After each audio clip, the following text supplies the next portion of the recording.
हमारे साथ हैं दुष्यंत जी, डिकोर ग्रुप के जो हैं चेयरमैन हैं और ए फाइनेंशियल के बारे में इनसे हम बात करेंगे। सर, आपसे जानेंगे कि फाइनेंस को लेकर के अगर देखा जाए इस बार जिस तरह से बजट पेश हुआ है, प्राइवेट सेक्टर में कितना इसका असर होगा?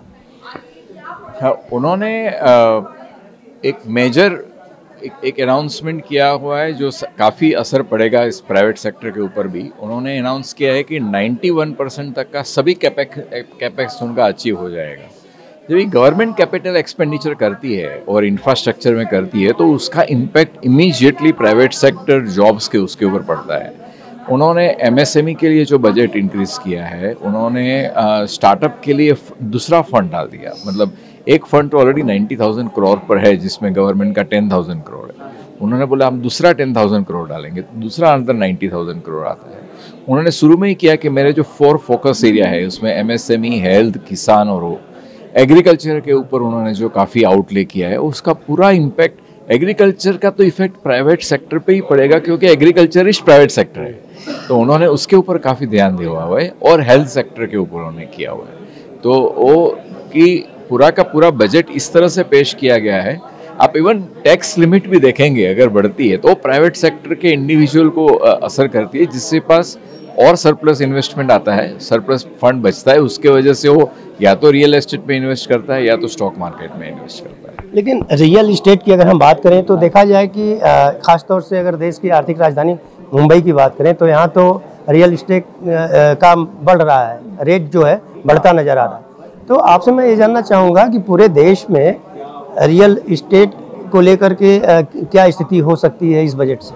देखिए, ये पूरा सेक्टर की ये पूरा सब्जेक्ट अलग है जिसको बजट के साथ नहीं किया जा सकता है। कि अगर आपकी प्राइसेस रियल एस्टेट की ज़्यादा है मुंबई और दिल्ली में तो डिमांड सप्लाई फैक्टर है। मगर मैं एक रियल एस्टेट में जो भी थोड़ा कुछ जानता हूँ उसके हिसाब से कह सकता हूँ कि ये जो प्राइसेस जो ऊपर इतनी ज़्यादा है, ये पता नहीं कि टिकेगी कि नहीं।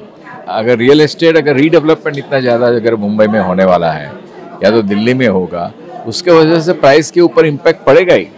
जो अभी एक ऊपर जाएगा तो एक साइकिल रियल एस्टेट की भी साइकिल आने वाली है, तो उसको बजट अनाउंसमेंट से फर्क नहीं पड़ता था। बजट में इसमें आप क्या कर सकते थे? किसानों की बात करें तो किसानों के लिए कितना बेनिफिट होगा? क्योंकि अक्सर देखा जाए तो किसान जो है सरकार से हमेशा नाराज रहते थे।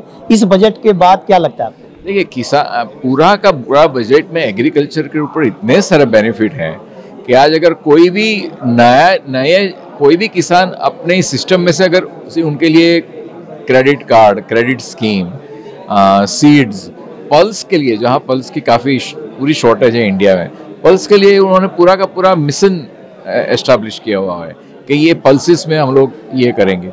आई थिंक एग्रीकल्चर के लिए पूरा का पूरा फोकस एक्चुअली बजट में एग्रीकल्चर के लिए हमको, हालांकि लास्ट लाइन दिखती है कि 12 लाख इनकम टैक्स बचा के वजह से तो सबका अटेंशन उधर जा रहा है, पर आप शुरू का उनका अनाउंसमेंट देखेंगे, उनकी पूरी पॉलिसी एग्रीकल्चर के ऊपर ही उन्होंने की हुई है।